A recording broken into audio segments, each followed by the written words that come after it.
to another session of Rinnovatio Leadership Institute, powered by Dr. Michael D. Amos of michaeldamos.com. Today I want to talk to you about something that I've thought a lot about lately. And it's the concept of life and living a life of if. Why is it that we focus so much on the ifs that occur as opposed to the life that we live? In fact, if you look at the definition of life and the concept of if, you'll see that they're distinctly different. See, life is meant to be lived all the way out. An if is not really life.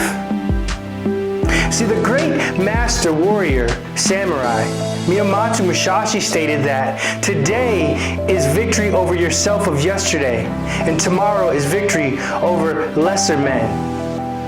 See, the point of life is to live it to the fullest, and it is to create momentum to continue to move forward. See, life is about vitality.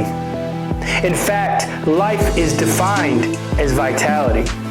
Let me show you what that definition really means.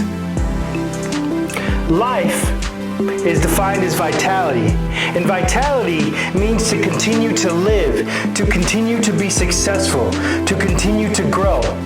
And if you break down vital, vital means what is necessary to exist, and it means to be dynamic. So if life is about vitality, and it's about being dynamic, which means to continue to move forward, to continue to move, why is it that we focus on if? Because if is all about standing still. And the reality is, if is an imaginary place to be, because if is not life. Check out the definition of if. If is used to describe an imaginary result or effect of something that did not happen or is or was not true. So why do we live in a state of if life is the only way forward? Well, here's the reason. It's because we focus on decisions that we've made. Maybe there were decisions that weren't smart decisions, or maybe there were decisions that were just irrational, based off of irrational beliefs. And those decisions that we made, we're not willing to live with them. So we continue to look at what occurred in the past, and we continue to say, if I could have changed this, if things were different. But here's the reality. That was yesterday. Today is a new day. And it is up to you to be victorious over yourself. So here's how we can help you to move forward. Because maybe you've been sitting on a question that you've had in your mind for a while. For instance, maybe you're trying to figure out what you need to do with your life. Maybe you're trying to figure out a decision that hasn't been made yet. And that decision has been something you've been sitting on for a year, 2 years, 5 years. The bottom line is that decision being based on what's vital? And will that decision create vitality in your life? Again, will that decision help you to continue to live? Will it help you to be successful? Will it help you to grow? Is it vital to your existence? Because if you can answer yes to that, then it is time to get up and make a decision.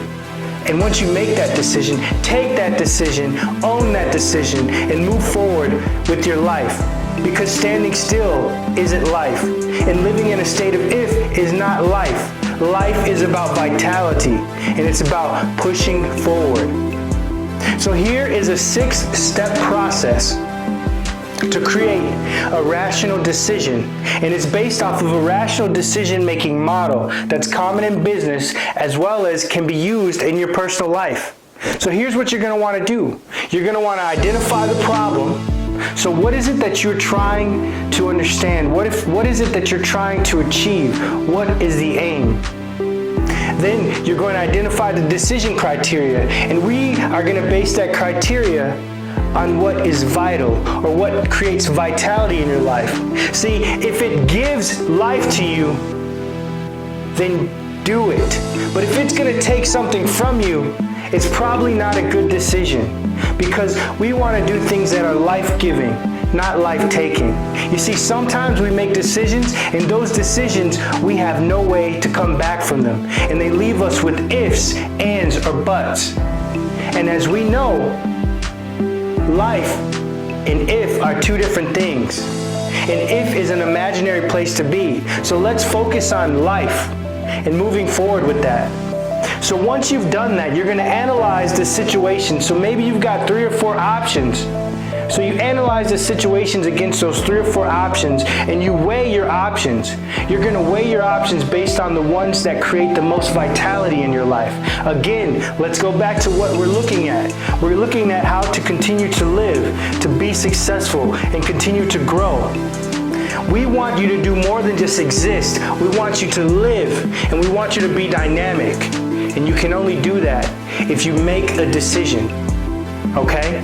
So you're going to determine the decision after you've weighed your options, and then you're going to take a decision and analyze the outcomes of that decision. The biggest issue that most of my coaching clients have is that they get stuck in number 5. They make a decision, but they don't take the decision. They don't own it.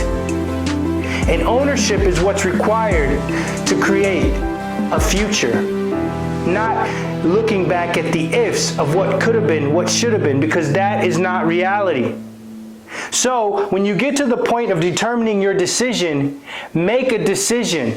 Stop sitting on the decision for a year, 2 years, 5 years. Make a decision, because that is the only way forward. Because here's the bottom line.